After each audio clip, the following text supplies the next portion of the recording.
What is going on, everybody? Welcome back to United vs. Everybody. I am your host, Sean. This is the official return of the Man United News Roundup proper.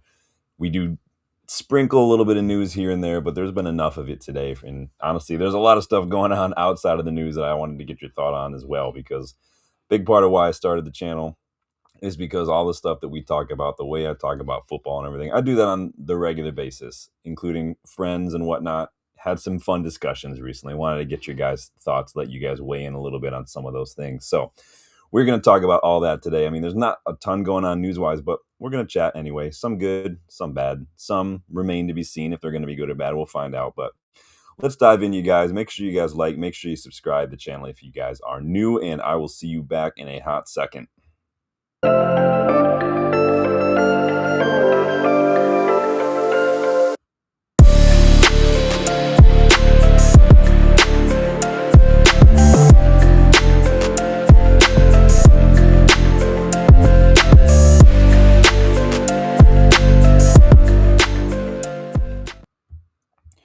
What is up, everybody? You know, the more I listen and watch that intro, the more happier I am the way it turned out. I think it's pretty cool.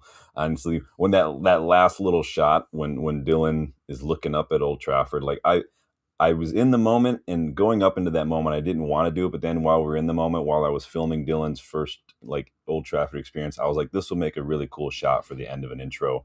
We're going to go ahead and get it done. So super happy that I did that, you guys. How's everyone doing? It is Friday. I gotta tell you, it feels like it's been a long week. Out super late last night. Really cool. Love hanging out with people doing trivia and whatnot and talking footy, but running on about 4 hours of sleep. I've had a busy day as well. So but we are getting stuck in. You guys know I'm always here for you guys. Who's in the chat? Stephanie's in the house. Big up, Steph. Hope you're doing well. Let me know what you guys have going on a Friday night. Let me know what you guys have anything planned for the weekend. Obviously, no United to watch this weekend until next weekend, so everyone should have a pretty open schedule. We have Champions League coming up this week for those of us who want to see how everyone else is doing in Europe. Anybody banking on a Liverpool losing to Galatasaray? That would be just chef's kiss. I would love to see Newcastle get put back in their place after they've been talking all that good shit the last 24 hours or so. So as they get Barcelona, would love Newcastle to get absolutely bent over, but we'll see. It's up to you guys. Barcelona, get it done. Debassi's in the house. I wish I could elbow Burns. That guy's too. Yeah, don't get me started. We talked a little bit about that in the match reaction. Burn got away with a lot, a little bit of a lot. Tim just had himself some food. Big up, Tim. I was planning to make some food tonight, and I told my wife, just as I just had a client recently, as you can see, dressed for work today. I was like, you know what? I'm not really in the mood to cook. I'm just exhausted, so we might just go get some food. Any suggestions on what I should go get, let me know. Probably going to go get a hamburger. So I might have had a hamburger in a very long time. So I just realized this chair is being super squeaky today, so I'm going to have to get some WD-40 out there. So anyway, that was a lot of random stuff going on. You guys still with me? I do have a poll going on for you in the chat as well. So let me know what you think. Oh, yes, Debasi. Big up, Debasi. Yes, there is a new video up. It's up for Legends members at the moment. My Q&A, my sit-down interview with James Featherstone, football agent, owner of Omnisports Agency. That went live today for Legends members. And then, what's today, Friday? Probably tomorrow, Sunday, I will go ahead and drop that for the starting 11 as well, as a big thank you to just the members to get the early access, and then it'll go live for everyone else. But I thank you. I appreciate that, Debasi. It was fun to sit down with James. Like I said, I haven't had a chance to connect with him in a little while. He was very busy. Obviously, January agents usually are busy in January. So really happy for him to sit down. He's a really good guy. Like I said, we connected in that PFA course, represents some big players, one of whom, we're constantly linked with, in the midfielder. He represents Adam Wharton. So go check that out. Honestly, we were talking a little bit about, so he also represents Chris Smalling. And Chris is actually in Saudi League right now, and there's obviously a lot going on in the Middle East. And so we chatted a lot just about, how Smalling's, dealing with all the dangerous stuff, his family, where they're at. Because oftentimes agents are the only point of contact for players. Oftentimes young players coming from foreign countries, maybe they can't afford to bring their families. So really the agents and the club are the only people they have. And in situations like what Smalling's with, that it's hard because now James has got to, he's working with Smalling's wife. It's crazy stuff, but glad you enjoyed that, Debasi. Keep a lookout for that, you guys. It was really fun to sit down with James, talks about some stuff. Since I'm Spurs in trouble for sure. Yeah, we're going to be talking about Spurs a little bit.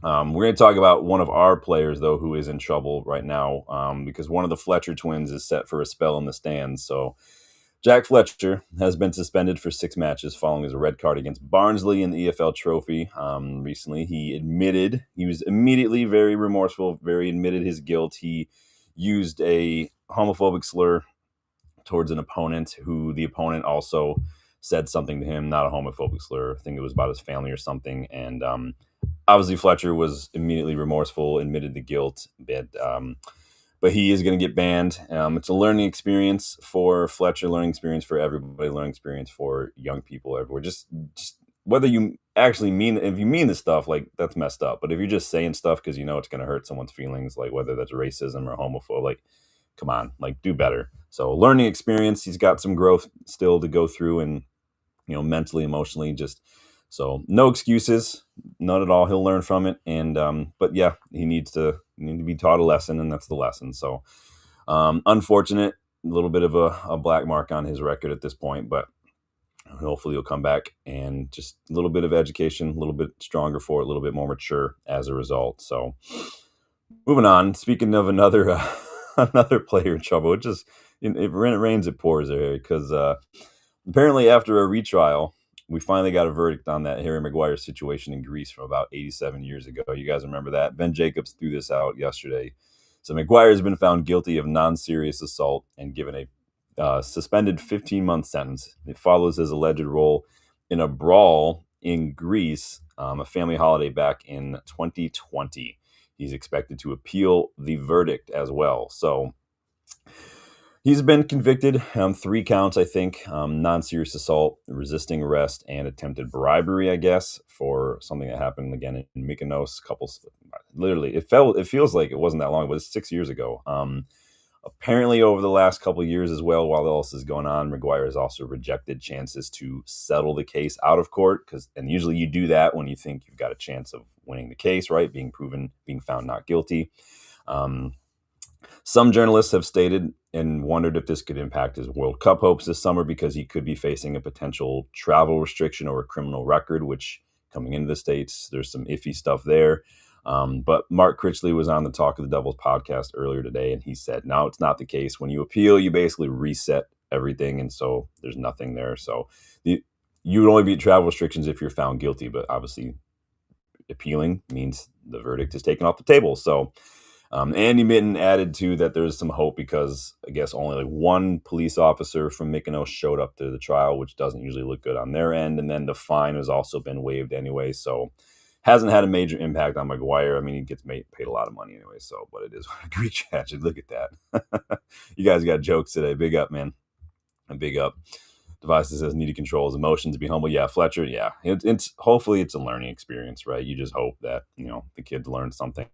Not excusing it. I'm not just writing it off like he's a kid, whatever. But it's just you hope they will just learn and grow. It's a teachable moment, and I think that life is full of those, and it's really up to us to take advantage of them and try to grow from it. So Device says he should not visit Greece. He might not be allowed to at this point. Even if he's found innocent, they might not let him back. So can you imagine if he just goes back? That'd be a kind of a baller move, though, if he's just like, fuck it. That would be hilarious, man. That's so funny. But yeah, Maguire, I mean, assault's not funny, bribery's not funny, whatever, but that'd be the most like non-Maguire thing. Like it's something the last thing I would expect from Maguire is him to just be found innocent and then just roll right back up to Mykonos, same exact spot, and just be like, pull up, let's go. What? Crazy. I tell you, man, celebrities, footballers, they don't live in the same world we do, man. It's so weird. Oh boy, but let me know your thoughts on that, because this is, I mean, and I said it the other day, like if it took 6 years to get a verdict on this, what's gonna take for 115 charges on City, man? That's nuts, man. That's absolutely nuts. Let's talk about Sir Jim. Let's talk about ticket prices, because for the 4th year in a row, Man United have announced price hikes for Tickets, season tickets, 5% increase in season ticket prices at Old Trafford starting next season to quote support investment in the team, facilities, and rising costs. Now, what does this look like in hard numbers? Really, just around £2 more per game per adults, around £1 more per game for under 16s, and the cheapest season ticket now is going to be around £650, which is roughly £34 per Premier League game. So, and this is a hard one for me because I get it. It's not only is it football is more blue collar, Manchester especially is it's a community. It's the people's. It's like Manchester is about the people. I embrace it. I like that. I think that, and maybe this is just there's a bit of disconnect just being here in America because here in the States, if someone were to tell me it's going to cost me $34 to go to a sporting event, I would think that they're lying because that's probably less than half of what I would expect to pay to go to even like a shit sporting event. It's expensive to go to sports here in America. It's expensive to go to the movies here in America. I feel like you got to take out a mortgage just to go see a movie, man. It's ridiculous. You're paying like $50 to go see a movie sometimes between popcorn and tickets and stuff, man. It's crazy. And no, you don't get an icy. I don't care. It's too expensive. Ices are done. You had a choice, popcorn or icy. That's it, either or. £34 to me doesn't seem like a lot, but again, at the end of the day, it's all relative, isn't it? Like what it's been, what it's traditionally known for, and then again, you want to maintain that connection to the history, the culture, the community, and ticket increases don't really do that. So it's interesting. And maybe who knows? Maybe Sir Jim. Maybe I'm way off. Maybe he'll charge twice as much if you're an immigrant. I don't know. It is Sir Jim. We don't know. But the club does insist that it's important to do this to, quote, drive revenues to reinvest in football and facilities.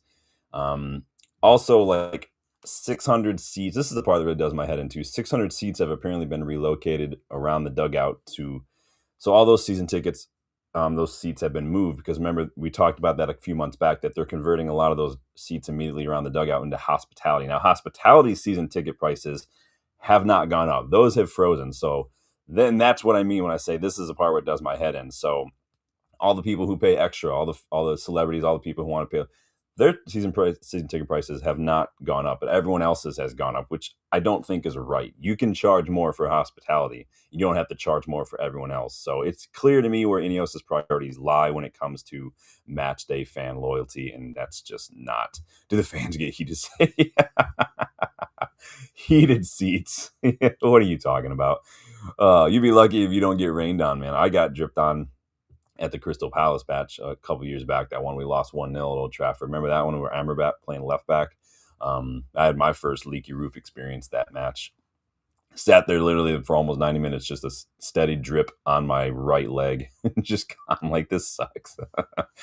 And it echoed what was going on the pitch too. So increased season ticket prices, unless your hospitality season ticket, those have not gone up. 600 seats being moved, and immigrants have to pay twice. I'm just kidding. They don't have to pay. I'm joking.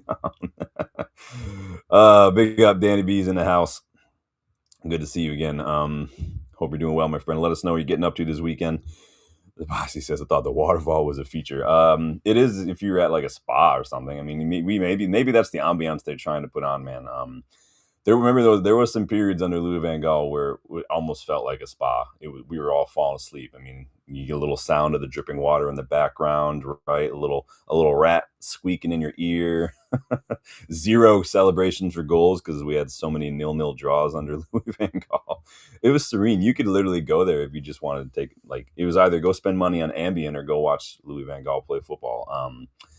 Yeah, nuts. But yeah, season ticket prices have gone up, and it is unfortunate, especially since they're not raising hospitality season ticket prices. It just again shows where the priorities lie, that they're making other people pay for them trying to flatter people who want to pay a little more. Like you could have just upped the hospitality seats and people would still pay for it. I mean, when I go to Old Trafford, I've got to pay a lot of money for a ticket. It just is what it is. I pay extra so I can control when I go. I can't wait around to see if I get like a lottery and then I get to go to a match. Plus I'd go to 2 matches. So the odds of me getting the timing right for 1 match, extremely low. The odds of me getting the timing right for 2 back-to-back home matches, near none. So I just buy them. It's just easier. I like to just get things done and dusted. So, but it is what it is, you guys. How you guys doing today? You guys liking? You guys subscribed yet? Do appreciate. We are on the road to 4K. We got to 3K relatively quickly because you guys are all absolute legends. 4K is cruising, man. We're right around the corner. We are cruising for that one. So keep liking, keep subscribing, keep sharing. Let me know what you think about season ticket prices and Ineos and Sir Jim and all that jazz. Because we're going to move on now because we are cruising with the news as well. We got linked to a free agent this week, United and a host of other clubs. As you can see, we've been linked to a young defender. Now, this is coming from Mike McGrath of The Telegraph, that Arsenal, United, Chelsea, Ajax, Juve, Marseille are in the race, apparently, for Fulham defender Samuel Amissa, who is out of contract in the summer. Now, he is young, he's a teenager. Then the rules are you can't sign people ahead of time on a Bosman when they're below. I think it's 23. It's either 21 or 23. I can't remember off the top of my head, but you can't do that. He can just let his contract run down and then sign for free in the summer. There's nothing wrong with that. You just can't lock him up now, really. I'm not going to pretend I know anything about a kid from Fulham's academy. I don't. He has been in the match day squad for the first team this year. He's not come off the bench at all. From what I've read, though, he is very highly rated. He can play multiple positions across the defense, including fullback as well. And like I said, he's been on the first team bench a couple of times. He'll be free. And free is, remember, there's no such thing as a free signing in football. You've got bonuses, you've got incentives. And in the case of youngsters like this, even when we had guys like Heaven and Cheeto, like there are solidarity payments. So you pay all the clubs who had a role in their training and development up to a certain point.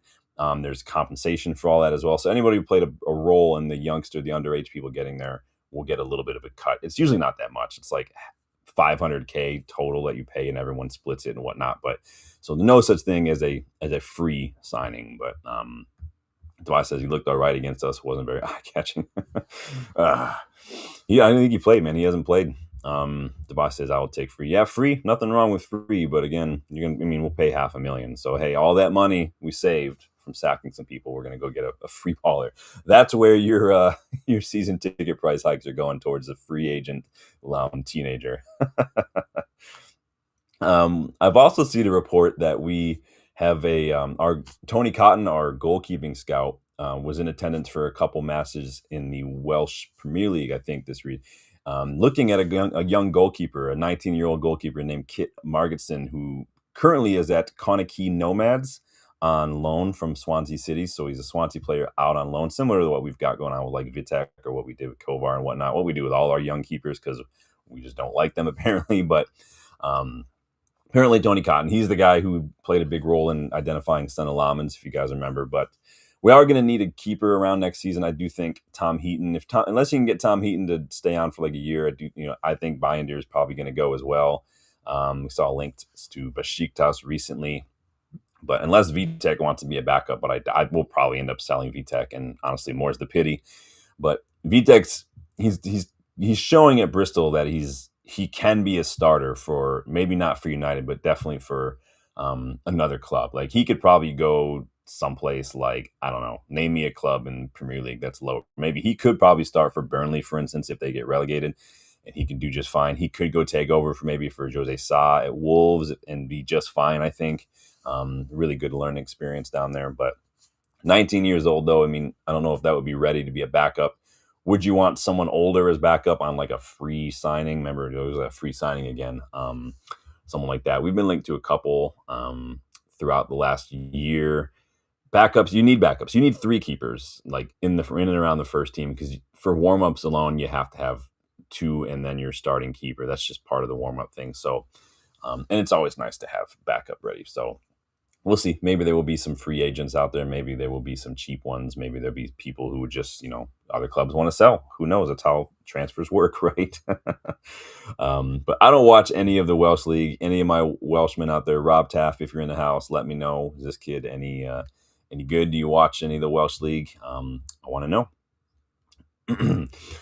So now let's talk a little transfers here. So obviously we've talked a couple of youngsters, but let's talk a little transfers, because we've got a lot of talk this season about midfield rebuilds and whatnot coming up this summer. Obviously, we know Casemiro is leaving. We don't know what's going on with Bruno. Mount can't stay fit. Kobe has games where he looks awesome, and then he has other games like recently where he just does not look like he's ready to start every single match. Ugarte is Ugarte. Let's just have it that. Not trying to be disrespectful. We'll just leave it where it is, right? So we need midfielders, minimally 2 midfielders. A 3 would be perfect. That would be a perfect summer in my opinion. Now, Dylan and I made our picks last week. Go check out that episode of the Kickabout if you want to look at how we would each spend $200 million.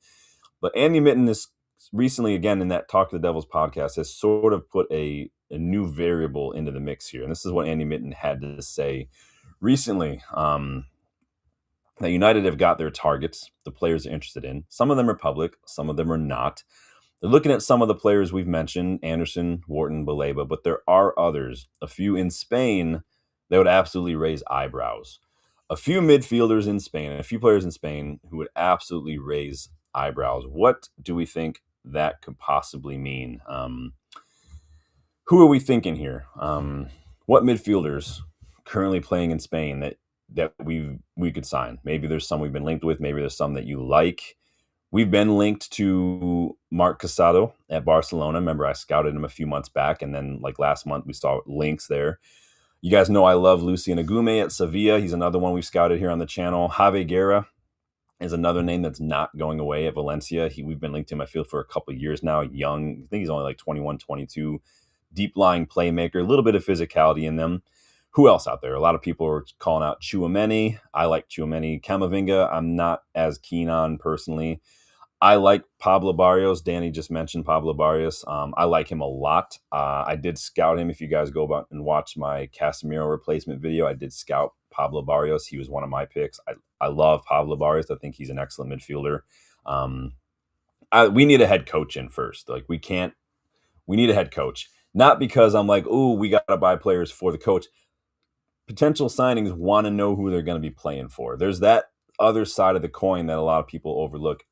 Players want to know who's going to be in charge. And so we're going to need to know who's going to be in charge. And whether or not that's Carrick, who knows? But this is what I meant about like Ineos. They're taking too long. They don't understand that the longer you take to make these sort of decisions, the harder it is to get your business done. Like, forget about getting anything done before the World Cup if we don't have a man. We need to have a manager announced like before the season ends, whether it's going to be Carrick, whether it's going to be somebody else. I don't know. The options are extremely, extremely thin. There's not many options out there. I'm still struggling. Like, I know I was on Jarvis's channel a couple weeks back, and I know they asked, who would you pick? And I think I mentioned Emery because at the time I'm just like, I literally can't think of anyone else. And obviously since then, Aston Villa have taken a bit of a nosedive. So Emery's firmly off my list.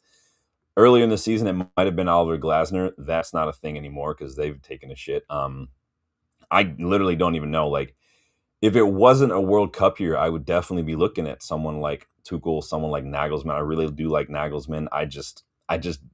I can't, unless they literally quit their national team jobs before the summer. I just don't like the idea of having to wait till after a World Cup for a new manager to come in and start working, which again means that we're just picking like the lesser of all these other evils. Really, it's kind of like voting for a president, right? At the end, by the time the votes come, you're just choosing between the lesser two evils. Like, I don't like that. I really don't like that mindset of, well, who's left, who's all we can do. So I do think there should be some ambition shown if there's someone, whether they're a national team coach or not. Like, we went and told Amorim, leave Sporting now or the job is not yours.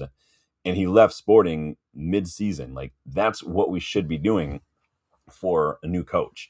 And it's frustrating. You should be able to go and do that. I don't believe that like, oh, they're off the table. Like, you go and you check and you have a list ready to go. And Danny says that's Ineos for you. Yeah, and that was my biggest thing about Carrick or Fletcher or whoever, like giving them the job again and not even announcing it till later shows that you have no plan, shows that you're not talking to anybody. Now, there are people still out there. Xavi is still out there. I think people completely forgot about Xavi, honestly. He's an option. Carrick has gotten a lot of his inspiration from the way Xavi coached at Barcelona. We haven't seen it a lot recently because it's just looked completely night and day different to what we saw against Arsenal and Man City. But So he's still out there. He's still free. Like, I'm surprised I haven't read more about him. Maybe who knows where Xavi could go. If anyone's read anything, let me know. But I do like Xavi. He's very young as far as managers go, but he can handle pressure because Barcelona is a bit of a pressure cushion. He can handle egos. We don't have a lot of egos in the dressing room, but who knows? Maybe they're waiting until Casemiro leaves to get Xavi, so there's not any bad blood there. I don't know. Best and ass, yeah, right. Um, Tobias says, never mind, that guy's a different one. Oh, yeah, I figured. Yeah, I didn't know what you're talking about. So I don't know who the midfielders, though, are. Danny mentioned Barrios. I've mentioned a couple that we've scouted that play. I don't know. It's take your pick. At this point, like, it's almost like nothing matters unless we know who's going to be the manager, man. Danny says, it doesn't matter who the manager is if Dallo and Shaw are here. Yeah. Shaw, I don't know. Like, you guys know I would sell him. I've got left back replacements videos lined up. I've got right back replacement videos lined up. Those will be popping out next week because we got to fill the time right. Dylan and I will be talking about this summer's bomb squad, who should be in it. We'll do that next week as well. So be sure to come back for all that as well. Then it says they won't be backed properly. I like Ineos. I think their signings have been good. Bar Ugarte, I think you're not gonna get every one of them right, but I think on the whole they've been good. Xerxes is a question mark as well, in my opinion.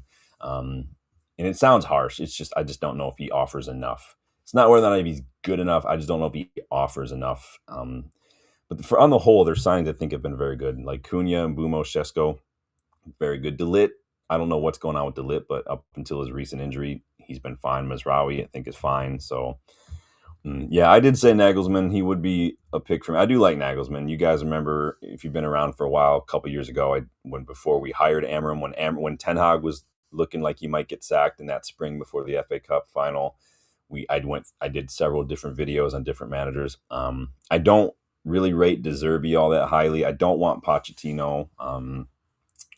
Who else is still out there? Graham Potter is still out there anywhere. Is Graham Potter? I don't like Graham Potter anymore. Danny says signings can be good, but still not fully backed. Yeah, I mean, they did back Amorim though in terms of allowing him to get rid of guys like Garnacho and Rashford and things like that. So I do think Amorim has been backed. It's still odd that he plays wingbacks and they didn't sign a single wingback and no midfielders. No midfielders again. That's been the story for a couple of years now. No midfielders was criminal, honestly, but I don't know if you're watching. If you catch us later, leave a comment. Who in Spain, midfielders wise, do you think we could sign? Who would you want to sign? There's always little fun games to play like that, right? Like who in Spain would be a good signing for us? So I listed like half a dozen off the top of my head. It's yes and no for me, Danny. Like, was he backed 100% in all areas? No, but was he also backed? Yes. It's a big call to just bin off Marcus Rashford and Alejandro Garnacho. It's a big call. And so he was backed in some big key areas. He was not backed in others. So to me, it's not as black and white as he's backed, he's not backed. He was backed here. He wasn't backed fully there. Amorim also had a responsibility as well. So it is, yeah. Good luck getting Pedri.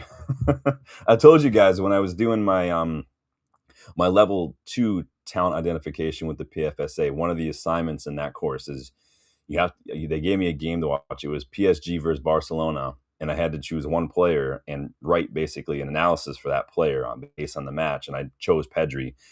And I don't watch La Liga. I don't really rate the league all that highly. Like the quality of talent is great. The level of competition in the league itself is just it's just not great. But it's like the French league, in my opinion, or the Bundesliga. But I chose Pedri. So that was like Champions League is really the only time I get to watch La Liga sides or French sides or anything. So, but watching Pedri, and this was 4 or 5 years ago, like when he was super young still, I was like, this kid's amazing. this is a potential world-class player in the future, man. He was an absolute baller in that, and he's just getting better and better. Barcelona's academy in the last couple of years has been impeccable. And so they've got some excellent play. Fermin Lopez in there. Obviously, Lamine Yamal is a bit of a weirdo, but he's very good. So Tim says they tend to back initially, at least. Yeah, I mean, under the Glazers and Woodward, we kind of saw that big summer initially, and then unless you're David Moyes, and then they don't care. David Moyes, man, literally, like if this were any other manager, we would be up in arms and defending them. But David, because it's David Moyes, people forget. Like the guy got one signing that first summer. It was Marouane Fellaini. It was on deadline day, and that was it. Like part of me feels for him a little bit there, but David Moyes' biggest problem was he was just in way over his head. Like it's just is what it is. uh Danny says it could be a Gume. Yeah, I like a Gume a lot. I like Mamadou Sangare a lot. I like Lamine Kamara a lot. I mean, there's so many. There's so many. Ibrahima Bangura at Genk, I like a lot too. Like, there's amazing midfielders out there. Even Onyedika at Club Brugge is a good one too. Let's move on. Let's talk about Carrick and some of the criticism that he's been getting in this last few days following the defeats to Newcastle, because it's been a little bit nuts, man. As far as like criticism goes, so obviously we do the match reactions, and we usually try to limit those to what we see in the match, right? I don't try to base it on like past stuff and bring that into it if I can help it, unless I see a continuation of what's been going on, and then it's relevant, right? But I can only go by what I see in Carrick and what I saw. Like we can criticize that. It's fine to look at a game, look at it, or like a decision from Michael Carrick, and simply say like, yeah, he got that one wrong. Like that happens. We say that about players too. Yeah, they had a bad game. Mbumo had a bad game. Is Mbumo a bad player? No, he's not. It just is what it is. So it's fine to do that. It's fine to look at the decision or the performance, the tactic, and say, yep, got that one wrong. You got to learn. You got to do better. But like, where's the line, right? Like we got stuff from Paul Scholes after the match that he's since deleted, right? He basically was laughing because we got it wrong, and because we lost. Don't get that whatsoever. Like I don't get Paul Scholes sometimes, man. Scholes and Keane, they're just weird, man. They're just like, it's literally like they're waiting. They're like journalists, like they're waiting for us to mess up. It's like they've got all these posts ready to go because they want us. They want to use them. They want us to mess up. It seems like they're only happy when we lose. It's so weird, man. Um, like you don't have to be a fan just because you used to play for United. I get that. Like we know Roy Keane's not a fan of United.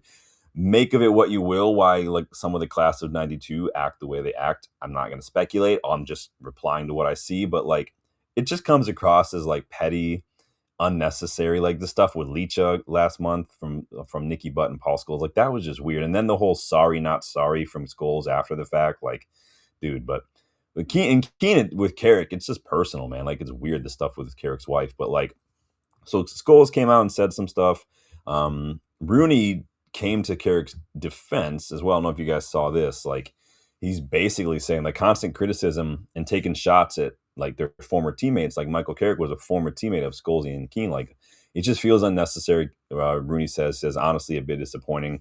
It's hard to understand why someone connected to the club would keep tearing it down rather than supporting its rebuild. Yeah, I don't get that. It's just weird, dude. Tim says criticism really over the top as usual, no perspective. I just don't get the why. Like where are Scholes and Keane like when we play well? like Keane's hatred of Bruno is just bordering on just like certified. Like I question his sanity sometimes.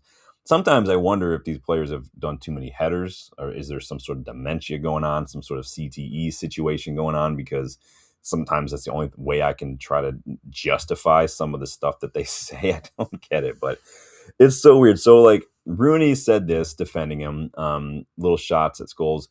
Evra also had this to say as well in terms of coming to Carrick's defense. Says there's been negative analysis from Scholesy, also from Roy Keane, Gary Neville. It annoys me because we want to be in top four, and those comments are unnecessary. But this is what you do when you work in TV. You can't be positive. You have to be negative. He's basically almost calling them out for like doing it for clickbait. Basically the same thing that like Gabby Agbalnahor does, Graham Souness, Jamie Carragher, all these guys. He's basically saying they're doing it because that's what gets clicks. He says for them to speak and possibly kill the career of a manager, it's a little bit too much. And so like Uncle Pat, Waza coming to Carrick's defense, is that because they've spent a little more time with Carrick than Rooney or Scholes and Keane? Because obviously Scholes and Keane were there in the early 90s, and Evra and Rooney came in the mid-noughts, so around the same time as Carrick. I don't know. I really don't know. The whole Keen's situation is just weird. I don't get it, but I don't know where you guys stand on some of this. We know that there's nothing wrong with criticism, but criticism can cross a line into basically just abuse. I'm not trying to dramatize it, but that's basically what it is. It's just weird. It's petty. It's childish. It's almost this weird like rage bait kind of stuff, man. Like it's just craziness, but it's good to see some teammates kind of come to his defense. I don't think Carrick needs it. I think it's just I don't think he's going to take it to heart. Some of the players will because it's just the way that people are, and we know that the players do hear things like that. We've heard it from some of them as well, but it's interesting stuff, man. It's just it feels like high school sometimes. I mean, I'm glad that social media wasn't a thing when I was in high school because I can't imagine. I mean, texting was pretty much the only thing we did back then, unless you wanted to use instant messenger, and then you had to hope somebody didn't pick up the landline when you're trying to instant message, and they kick you off, and you start screaming through the house. You guys remember that stuff? We've all been there. Kids these days, man, they don't know. They don't know how bad they have it, man, or how good they have it. Having to tell everybody, don't get on the phone. I'm gonna go online, and then you log on to AOL and you hit the bang bang, and then you gotta wait a half hour, and then you log on. Legends will know. I probably just aged myself horribly there, but you guys know how old I am, so it is what it is. I'm gonna take this off the screen because I don't need it anymore. I don't want to alarm anybody, but Spurs could go down. You know, honest to God, though, I mean they could go down, but take banter out of it for a second. Do you okay? Here's let's talk about this first. Do you think Spurs or Forest could go down? Honest to God, like banter aside, and if so, which one? Because they're both. Let me look at the table. I meant to bring up the table here for a second. Hold up, hold up. Oh, bring up Foot Mob. Should have had this prep before I got here. Let's look at this table. So we got West Ham making a push, 18th on 28 points. Forest on 28 points in 17th, literally only better on goal differential. Spurs 29 points. Leeds aren't too far off too. Like if Leeds lose and everyone else wins, Leeds will be dropping down as well. So we've got some relegation stuff going on here.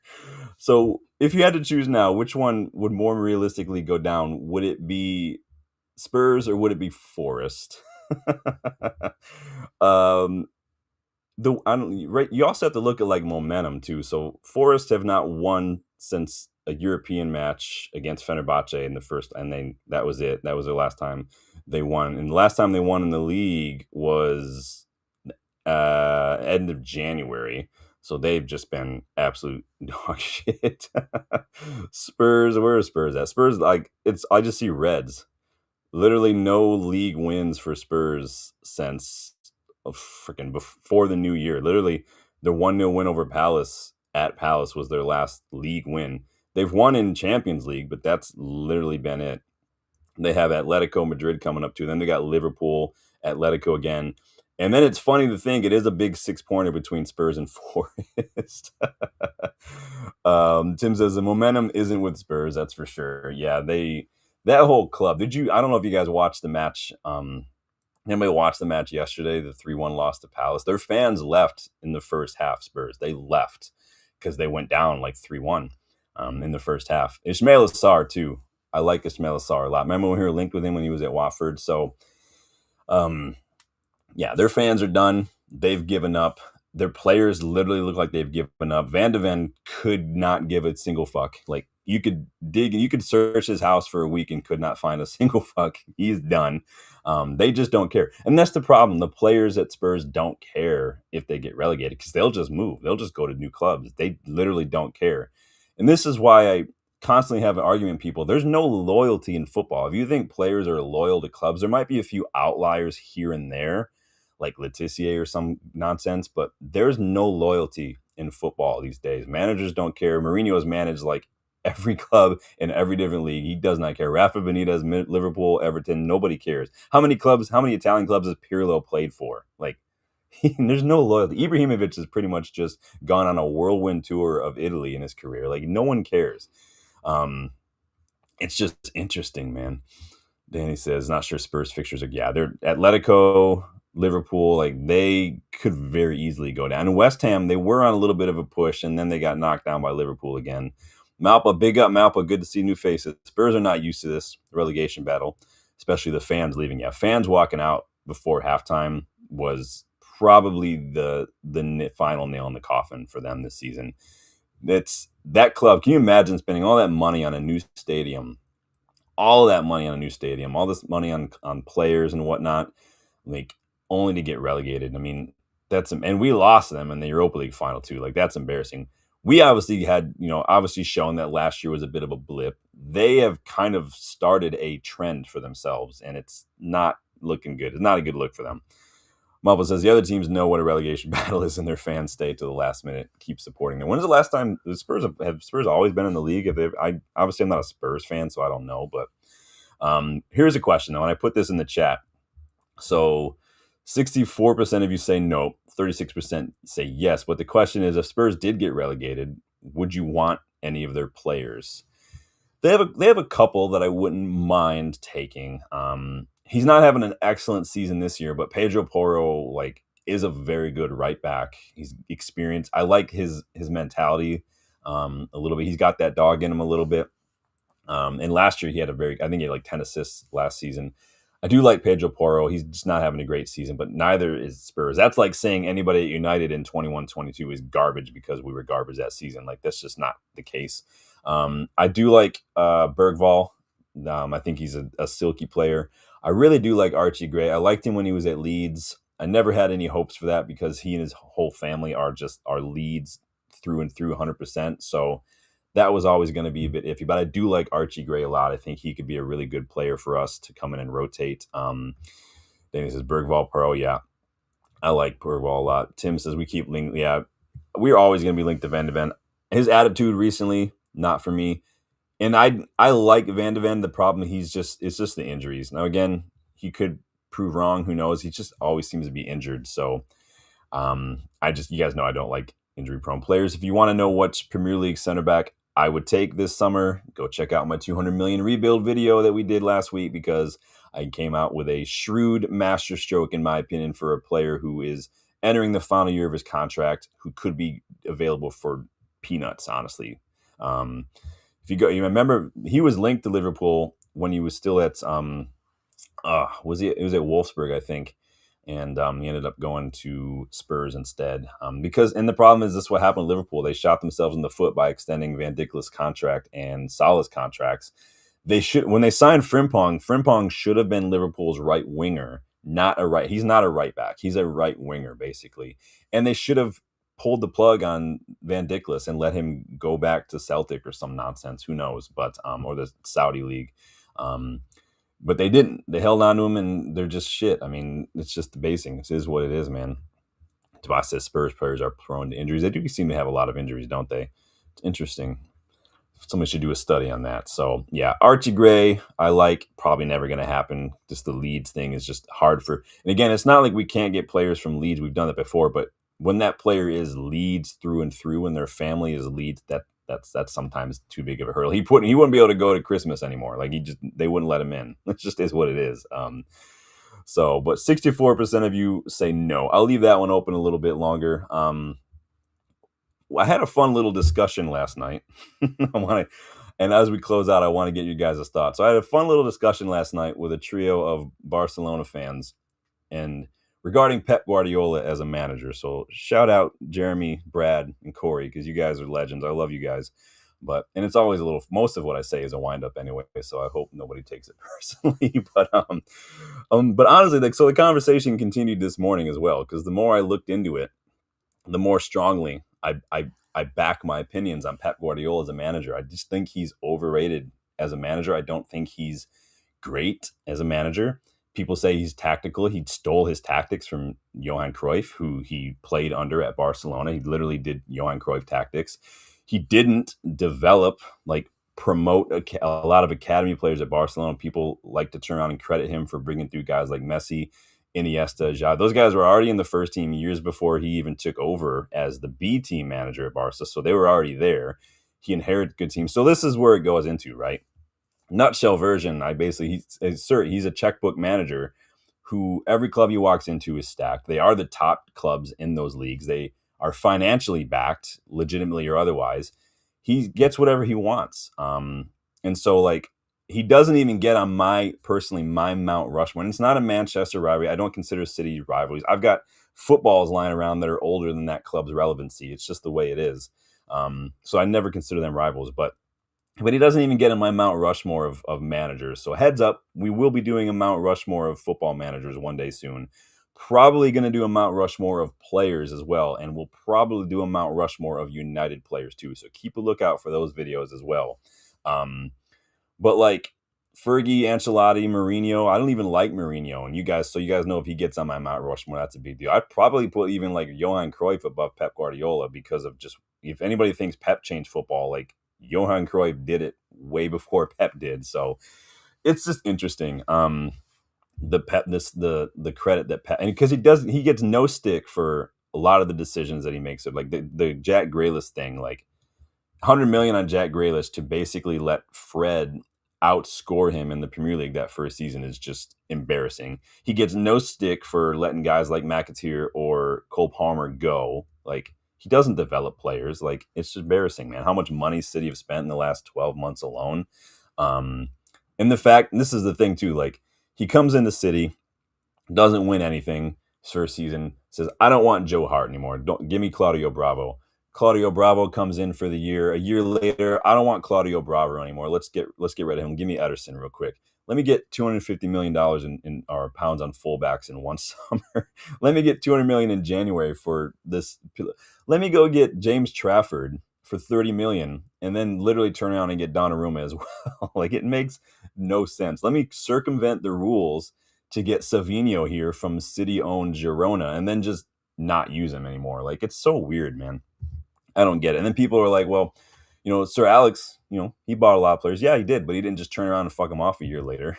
He didn't, there's no charges hanging over their heads. He didn't he's rebuilt and built and rebuilt and built United so many, I don't know. I can go on all night with this stuff, but I just don't get it. I think there was a little bit of a hurdle in the conversation because I think it was getting a little too Barcelona focused. And my lens was zoomed out on Pep overall as a manager, not just Barcelona. But then when you deep the Barcelona stuff, like the dude he got rid of Samuel Eto'o. He swapped Samuel Eto'o and paid 40 million to get Ibrahimovic from Inter. And then literally a year later was like, I don't want Ibrahimovic anymore. Let's send him to AC Milan, dude. It's freaking, yeah. City, it's so weird, man. 700 million in 12 months. And this is why you have to move on from the Barcelona aspect of it. And even look at the Bayern aspect of it. Like the way that club is run, like Bayern are just like, they just own the entire Bundesliga. Like you don't have to do anything at Bayern. Like Vincent Company relegated Burnley and somehow got the Bayern job. They don't care. Rebuild and rebuild. Yeah. Pep's never had a rebuild in his life. Let's be quite honest right now. Tim says, understand, in my view, tactically, I don't think he can be questioned. His tactics aren't even his tactics, though. He literally got them from Johan Cruyff, who he played under at Barcelona. The whole triangles, that's not a original Pep thing. That's a Johan Cruyff thing. Like, that's just the way it is. And Pep can only do it when he has the best players, which is a whole nother factor to bring into the conversation. Is Pep going to go win a Champions League with Anderson in midfield? If Pep went to Spurs right now, could he save them from relegation? These are the kind of questions that you have to end. Pep's never had a challenging year in his life as a manager. Like, he just doesn't. Everything is literally handed to him, man. Like, it's embarrassing. Tobias says, Sir Alex, Arsene Wenger, Mourinho, Ranieri, Don Carlo, my managers. Well, there's only 4 on Mount Rushmore, which is what makes it hard. So I'm not ripping on Barcelona fans. I'm ripping on Pep, as always. So, but it was interesting conversations, and those are the kind of conversations I love. So I'm trying to see if we can get some of these guys to come on and actually do this Mount Rushmore thing right. I want to see, honestly, if I could just put my phone down on the table when we're at trivia or when we're hanging out at Bill's house and just record these conversations, it'd probably go viral in a second. I probably would get demonetized in a second, but they'd probably go viral because they're really, really good conversations. They can get a little wild, but they are really, really good conversations. But it is interesting. So, but I thought I'd throw that out there, see what you guys' thoughts are there, because again, just want you guys to be a part of it too. But that's going to do it for me, you guys, today. I want to know your thoughts on Maguire, on Fletcher, on midfielders supposedly in Spain that we could be linked to that reportedly will raise eyebrows. Some of these youngsters, some of the Carrick over the top criticism as well from ex players. And if you weren't able to catch the live, let me know your thoughts on all of it. But most importantly, please make sure you hit that like button, subscribe to the channel, check the memberships out. Again, my Q&A with James Featherstone, who owns Omnisports Agency, that went live for Legends members today. So if you're a Legend member, you can go check that out. I'll drop that down to the starting 11 tomorrow probably. And then probably starting Monday, you guys, the rest of everybody will get it too. It's not trying to exclude anybody. I do just try to show my thank you for the support for the members. And so I think we can all agree that's fair. So keep the lookout for that. Left back replacements, right back replacements, bomb squad video, and full scouting report all this coming week as well, plus Aston Villa preview. So big week for the channel. 18s in the morning. Let me check. I know didn't the under 21s play? It wasn't on MUTV, so they suck. But let me check and see. Hold up. So the under 21s just drew 1-1 with Birmingham. Jace Fitzgerald got the goal, who he's also great. So big up Jace Fitzgerald. And yes, Dan, the under 18s do play Forest tomorrow. It is at 7 a.m. my time. So I don't know what that is for y'all, but that's early. But I'll be up. So I'm up at 5 a.m. anyway every day. So it is what it is. Debasi said, I have to say Ranieri was an impossible man. Yeah, for the Leicester alone. But is that enough to get on a Mount Rushmore? It's you guys' Mount Rushmore. You do what you want. Some people maybe want to put Bruce Arena on there. I don't know. Shout out Jeremy. So 7 a.m.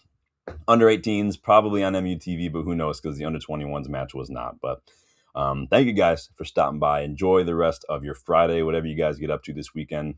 Have fun, be safe, and keep a lookout for some content. Until next time, you guys, take it easy, and I will see you later. Peace.